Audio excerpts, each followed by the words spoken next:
Not that I know of. If I'm wrong, somebody chime in, let me know. I would love to be educated. But as far as I know, like you pretty much the bulk of your money is going to come from whatever fee you charge to produce that podcast theme song. So I would ask ChatGPT, like what's the average fee to, produce and write a theme song for a podcast. And then go from there. And from there, it's like a balance of what you feel is worth your time, right? Whatever you feel is worth your time. And then what I would do is take that rate, have that be your rate, and then maybe include like 2 free revisions, right? Because sometimes there's going to be revisions. Include like a couple free revisions, and then after that second revision, add an additional whatever fee, $75, like whatever fee per revision. That's going to save you from those endless revision type people that exist in the world. Because if you don't, you could be doing unlimited revisions forever. And now that original fee that you quoted, it's like, bro, I should have charged way more than that because of the time that I spent going back and making these revisions. And people get super duper careful when you have a fee attached to each revision, because they know they're gonna have to it adds up.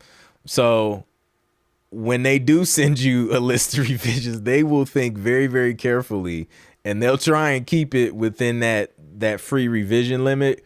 And that's going to save you a lot of time and headaches. So that's what I would do. Ask ChatGPT what are, average rates to do something like that.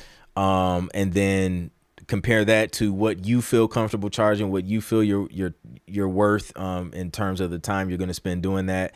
And then make sure, you make a little bit on top, and then add maybe a couple free revisions or whatever you like to do. 1 revision, 2 revisions free, and then have an additional fee per revision after that. And you could also, if it's something you want to, like, say it's like an instrumental, you could also put in the agreement that you still, you own the exclusive rights to the instrumental or something like that if you want, and then you can take that and then relicense it to whoever you want, or give them like a non-exclusive license to use that theme song, unless it's super specific. Like if it's a theme song about like chili dogs, and it's like their very specific podcast name, like the Chili Dog Podcast, which is the most random podcast name ever thought of. But if it's the Chili Dog Podcast, it's probably not gonna be a lot of uses for a song about a chili dog podcast.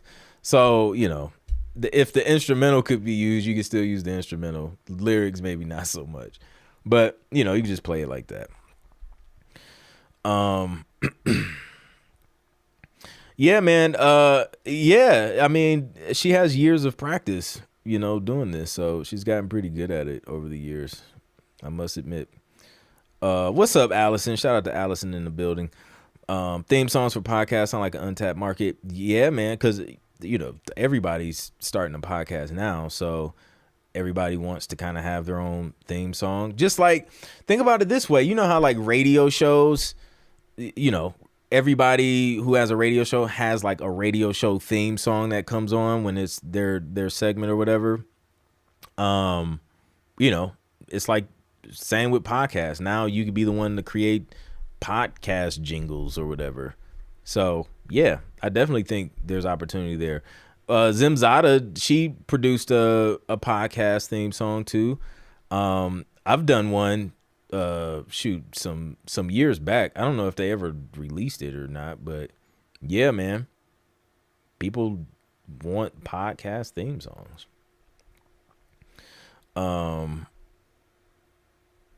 So yeah, Bamboo takes 4 years to develop a root system.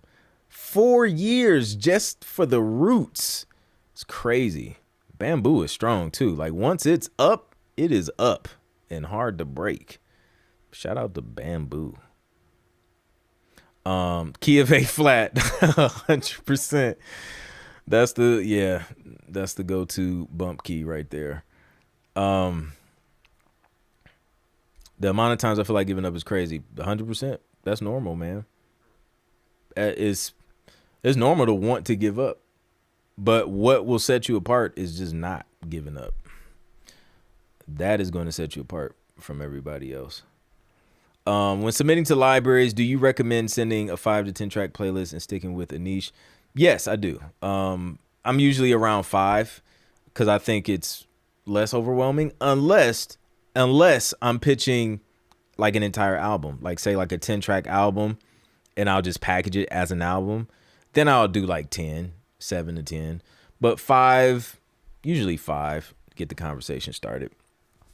Absolutely. And then I'll stick with a niche. It'll be focused for the most part. Unless, again, if I'm having a conversation with someone and they're like, "Hey, send me like some examples of your work."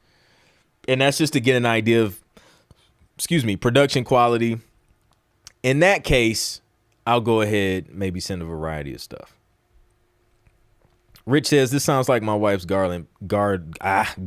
Plant seeds for carrots, and months later, you find potatoes by mistake, right? Forgot all about the potatoes. I constantly watching the dirt. Social media being the biggest dirt watcher of all. Delete that joint. That's my tip. When social media gets too distracting, I just delete it. I take all of it off my phone and just lock in. I'm about to do it now.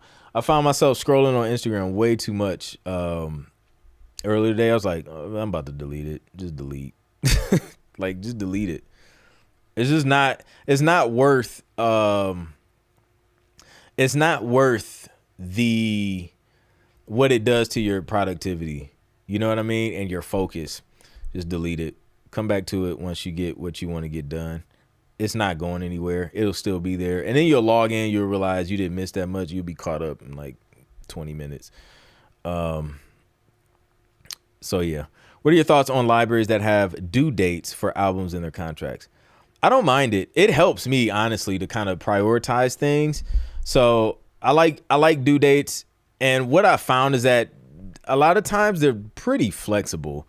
And most times it ends up being pushed past those due dates. Once you factor in revisions, I'm already, bro, what is it? Let me see.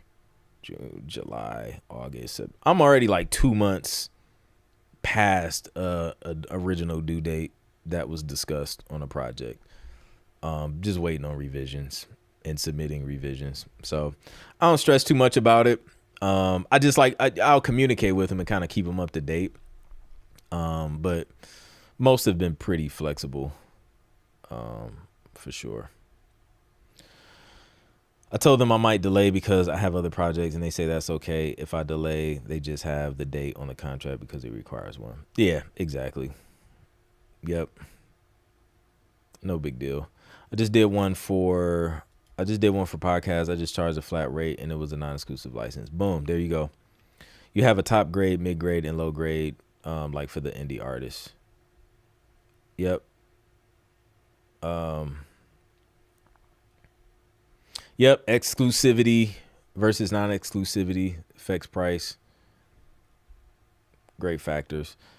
Rich says, sounds like podcast themes would be a one-off fee, but if the pod is popular, your music will be heard. The podcaster will often credit the composer at the end of the podcast.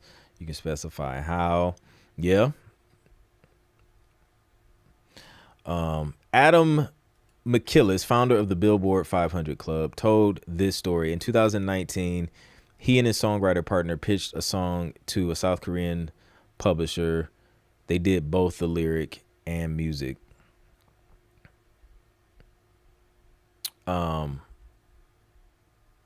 2 years later, okay, I was looking for the rest of the 2 years later, they recorded the song Next Level by, what is it? A Spy has 314 million. They did this with no label, no publishers, no manager. It was a life changer. Crazy.